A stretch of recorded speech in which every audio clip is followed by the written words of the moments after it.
Welcome back, welcome back, welcome back. Today, in this episode, we want to talk about informative versus transformative learning.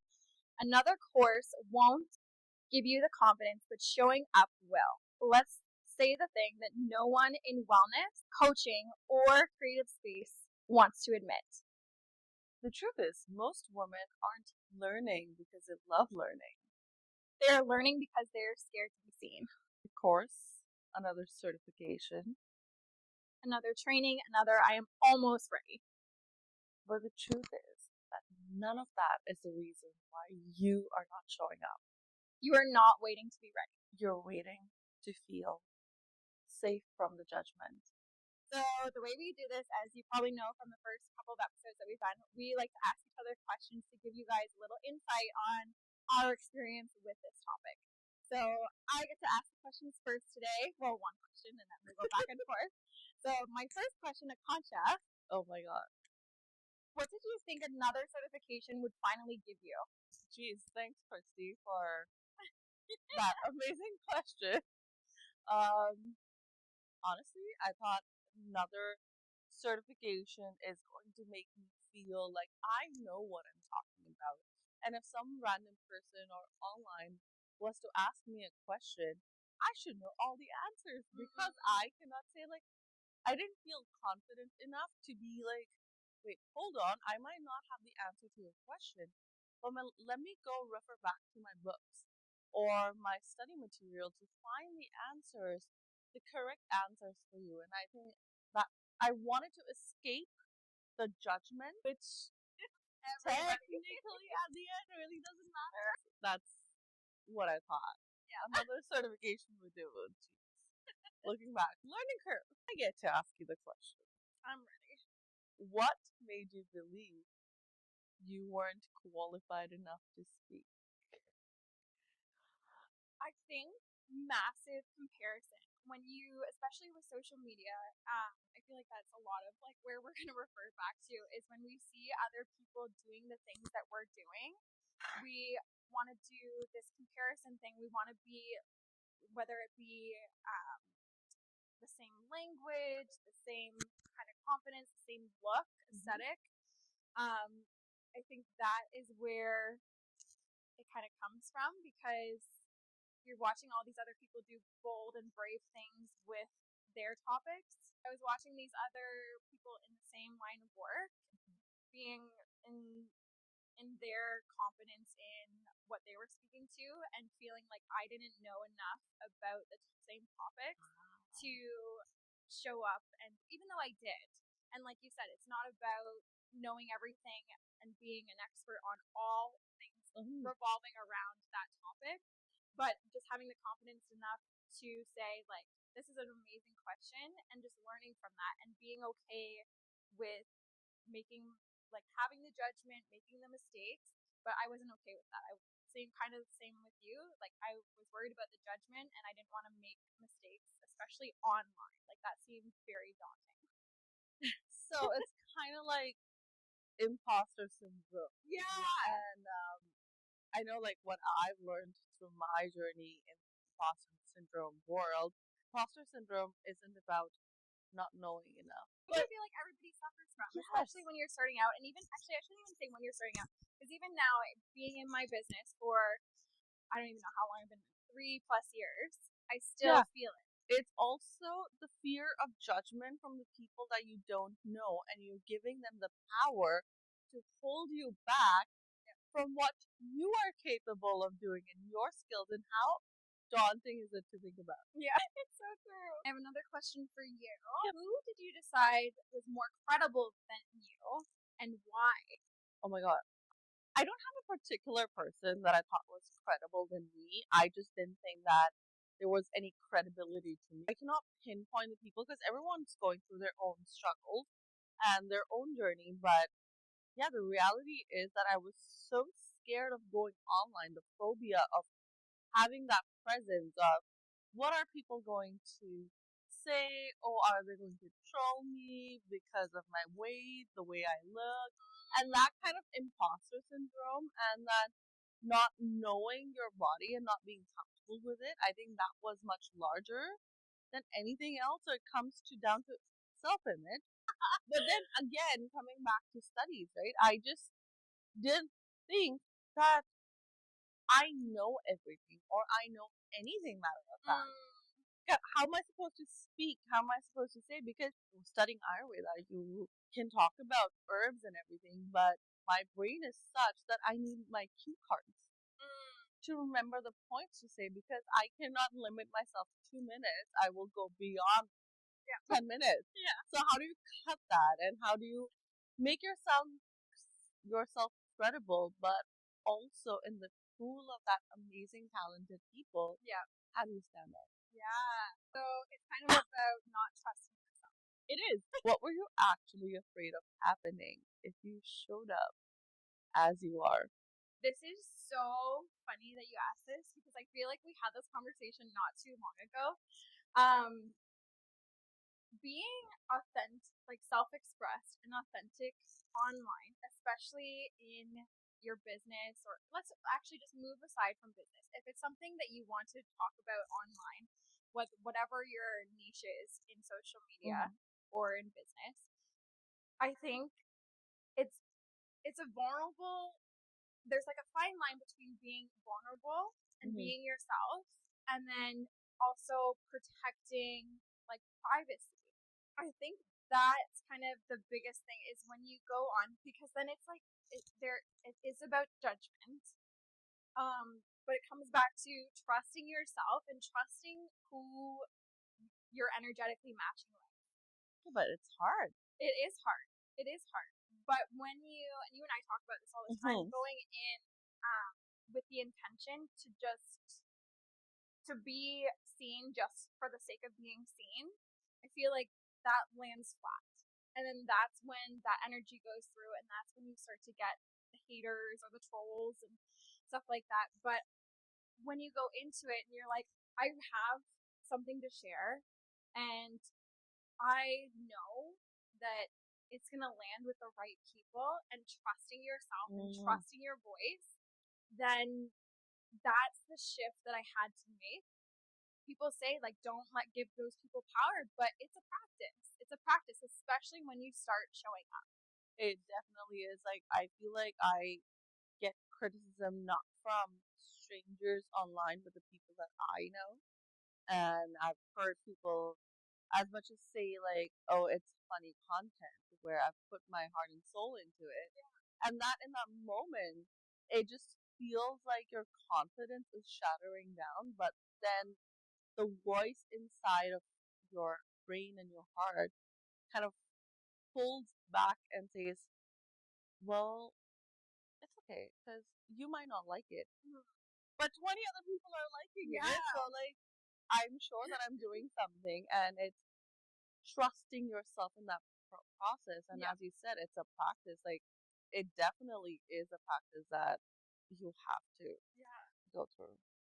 So the thing that I was most afraid to show up as myself, as my fully self-expressed, was the thing that was the barrier keeping me from the people that needed to hear what I was saying. So when I broke through that, that's when I had, clients come in, not even just clients, but like TikTok besties. Like, you know what I mean? People that I've never met that have this community online that are coming through. So the thing that you're most afraid of is the thing that is most likely holding you back. I will say that. Oh my god, so it's like going back. Show up as your weird self. Yeah. Like your true, authentic, weird self. There's other weird people out there that are exactly like you, and they're like, you're my vibe. I love exactly what you're putting out here. Oh my god. I feel like this question we kind of answered, but I'm going to ask it again just so it's in plain sight. Who were you trying to protect yourself from? Oh, geez, criticism, judgment.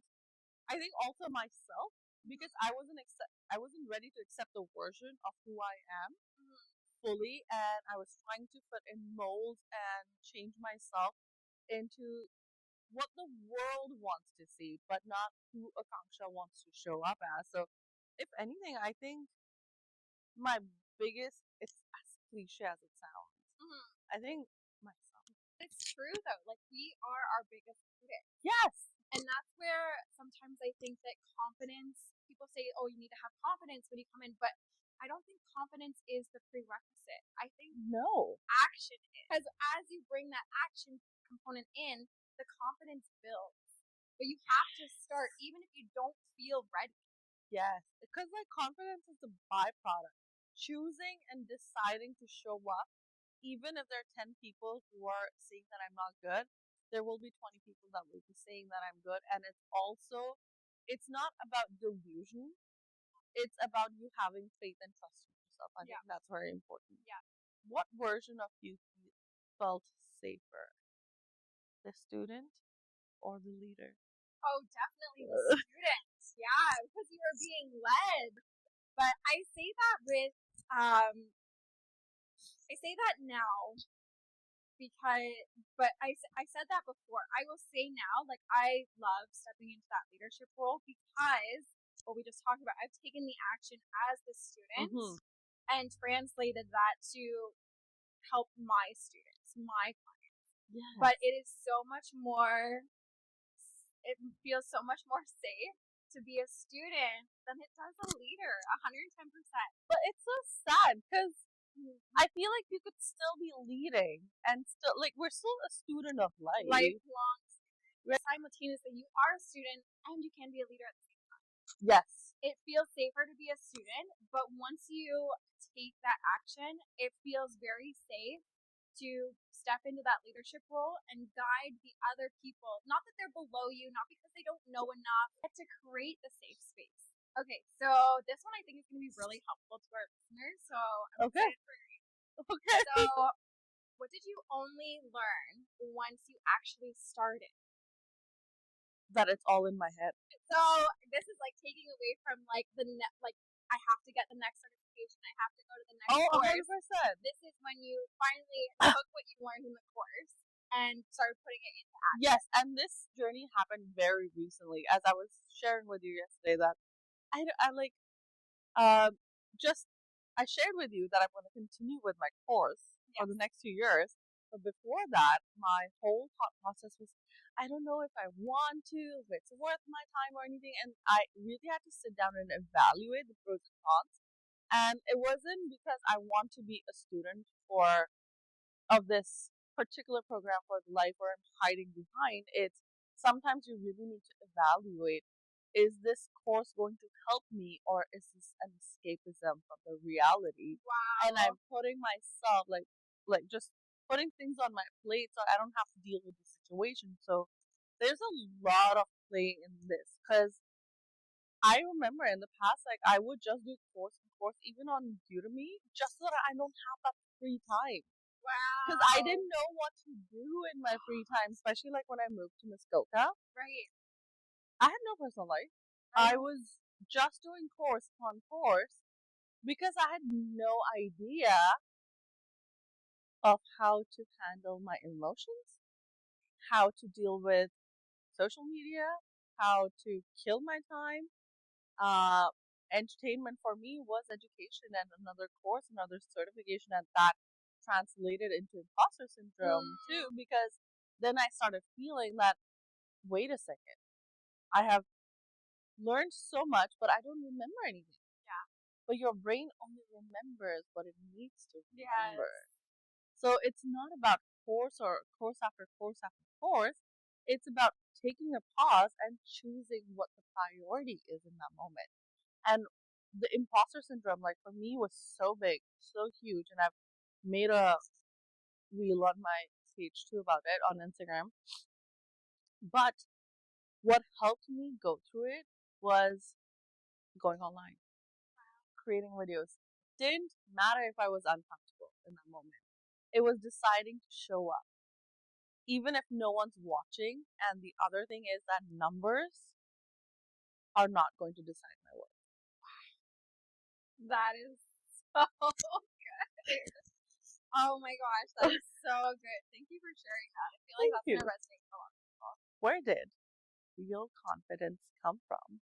Doing or studying for you? Doing. The action. I could study all day long, but if they say this, like, the best form of studying is teaching, is the doing, right? So when I was teaching my yoga classes, that's when the confidence built. I always say when I step on my mat, that's my stage. I Like, know. I always say that, and I say that in the most loving way, because I'm not there to perform. I don't want that to be translated. That's not what I mean. What I mean is when I get on that, I know in the moment when I'm in that room with all of my clients, or one client, however many are there, I feel their energy, and I know immediately, okay, I know what I'm going to take them through the day. I can feel what they need. And that came from constantly showing up, from constantly stepping on that mat. And this is translated as I've expanded into my mentorship program, my one-on-one. This showing up and, it's not about reading people, but it's about listening to that intuition inside you, that inner voice, being like, this person, this is what they're going through. This is their pain that I can feel.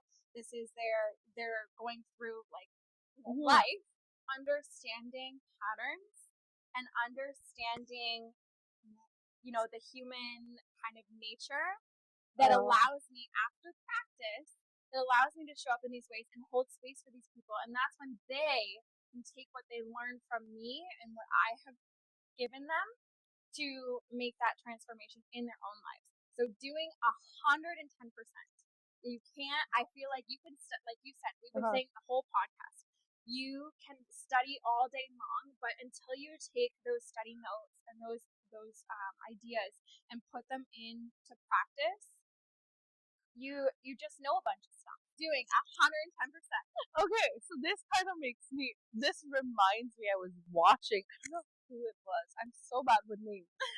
Okay, some reel, and this lady is just talking. She's like, from why would people listen to me? I changed my perspective to who am I to withhold that information from them? And it's all in your mindset. Yes, absolutely. Because you don't know who's going to stumble upon your video, or who's going to come to your class as a complete new person, or your appointment as a complete new person, and you don't know what they're going to take from it. Whether it's the smallest thing, whether it's like a moment in Shavasana where their mind just quieted for a second, or if it's in an appointment where they just really let go and relax. Yeah, you don't know. You don't know what that could have for that person. Everybody's going to get something different out of it, but they're not if you're not going to show up and share and hold the space for them. Yeah. It's almost like this story that you've shared. Thank you for sharing it. It kind of reiterates that you don't become confident and then show up. No. You show up and confidence flows. Absolutely. I believe that 110%.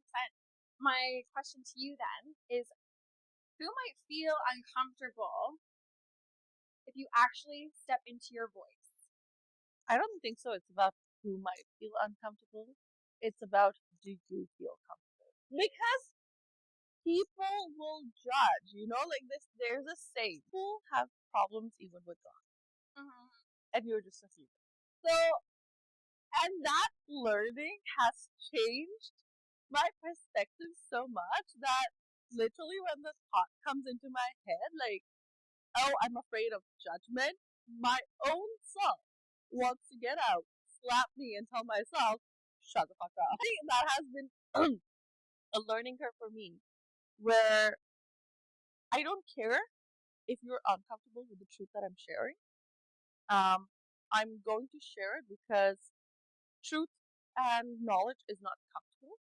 You can tell me if you don't like the parts about it. If my tonality is not right, and I'm ready to adjust that. And knowing how I speak, I'm not someone who will put other people down. And if I have knowledge about Ayurveda, yoga, universe, whatever it is, you might think that I'm cuckoo in my head, which is great. You're entitled to your opinion. But I'm still going to show up, and that's the confidence that I've built by showing up again and again and again, that it doesn't matter what a third person has to say about you. So the third person who's saying anything about me, to be honest, I don't care. We're entitled to have opinions, but unless and until you're walking in my shoes and in my journey, you don't know anything. So why am I giving you the power to hold me down from sharing the knowledge that other people can use, or for me to learn the knowledge, to get the hold of that knowledge from someone else, just because you think that this is not the truth. So it's all about taking that power, and I have struggled with that because I was a people pleaser. So now coming back into my own reality and understanding myself, and it's still a journey, it is taking that power back. Question: what relationship might shift once you stop hiding? I don't know. I feel like I can't predict that. Maybe relationship with myself. I try to see it as I'm not really responsible for how, like you were talking, like other people could take you or take your content or things that you're teaching in your class. But my relationship with myself, even just over these past couple of years, I feel the relationship with myself over the past couple of years has strengthened, I've become my own hype woman. I can be my own cheerleader. Not all the time. I have my moments. I'm human. I feel like I'm much better at getting myself out of my own funks. And, when stuff goes down, I feel my comeback rate is a lot quicker. So when that negative comment comes, or I'm in my head because somebody acted it in a certain way and I'm making it about myself, I definitely can step into the role with my inner voice and just navigate that this isn't true. This is, I know, like it's that that action piece of I've done this enough times, and I'm a human, so I'm always learning. I can take constructive criticism without making it like a personal jab in my heart. Take it in stride, and I can learn from it. I can accept it if it's something that, yeah, I could see where I could definitely take this to the next level. Or I can reject it and be like, no, this isn't my truth, and I can have complete compassion for this person's comment or whatever because there's something going on over there. So I think with this moving away from, all this information coming at me and not doing anything about it, to stepping into that transformative learning of taking action, stepping on my mat, getting on a Zoom with my client and learning through action, I feel like my relationship with myself has never been better. That's also where sisterhood comes in. Yes. Your community, because the moment when you're not able to pick yourself up, there are women who are your girlfriends, best friends, sisters, this community that just jumps in and is like, what do you mean? Like, no, it's all in your head. And I think we have that, like, we started creating that. And I think that's a side effect or an effect of having that better relationship. Yes. Because I've attracted these women like you, like our friends, our group of entrepreneur friends, who have my back when my hype girl is feeling a little drained. Oh, 100%. So that's so true. So maybe those are the relationships that have also changed since I've been stepping into my voice. I am calling in more people who have stepped into theirs. It's also your frequencies matching, and like all of you are in the same kind of like entrepreneurial journey. Yeah. You might be like a step ahead or back, but there's teaching that is happening without judgment. Yeah. And criticism. It's like, you want to jump off that cliff? Okay, let's do it, but let's wear a parachute first. Yeah. That's what it is. Yeah. But staying invisible only protects you from criticism and from impact, but there's nothing more to it. So show up. Yeah. To you, for you, yes, with you. How do we move from this? So we stop waiting to feel ready and start showing up and sharing what you already live. It's teach from experience, not perfection, and letting your voice be shaped in public. Replace who I am to say this with who I am to withhold this. But my last question for the day is, Did you ever go through imposter syndrome, and how did you deal with it? I feel like I go through imposter syndrome on the daily. I don't know if it's something you ever get over. It's just something you kind of plow through. Okay. For me, anyway. I feel like every day there's a little part of me being like, ooh, like, I don't know if I know this, but then it comes back again to my inner hype girl and getting aligned with the message or with whatever it is that I'm doing and doing it anyway. I feel like it's something that's a lot of creators, a lot of even women in business struggle with. I think the biggest thing is don't let it stop you. Okay? It's very true. You always go through it, and I think it's everyone's journey is so different.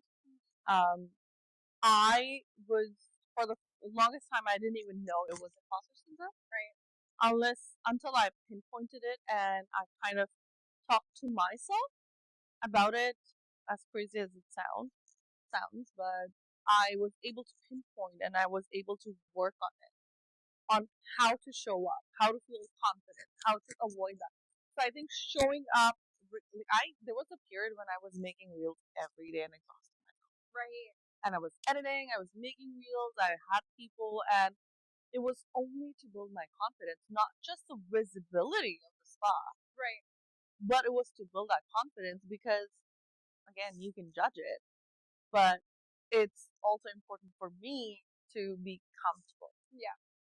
And that's how I dealt with it. It was reading on it, it was recognizing the patterns, working through it, and showing up was a choice that I made. It's and I reiterating the same thing as I said before. I took the power that I had given others to myself back.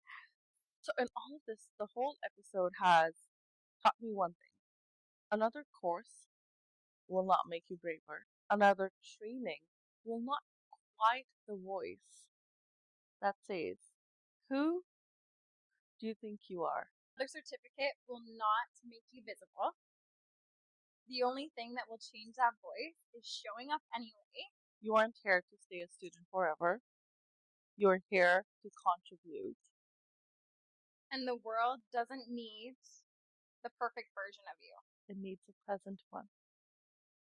So our action step for you this week is to stop learning and start sharing. Even if your voice shakes, post, speak, teach, create, and don't let the fear and judgment bring you down.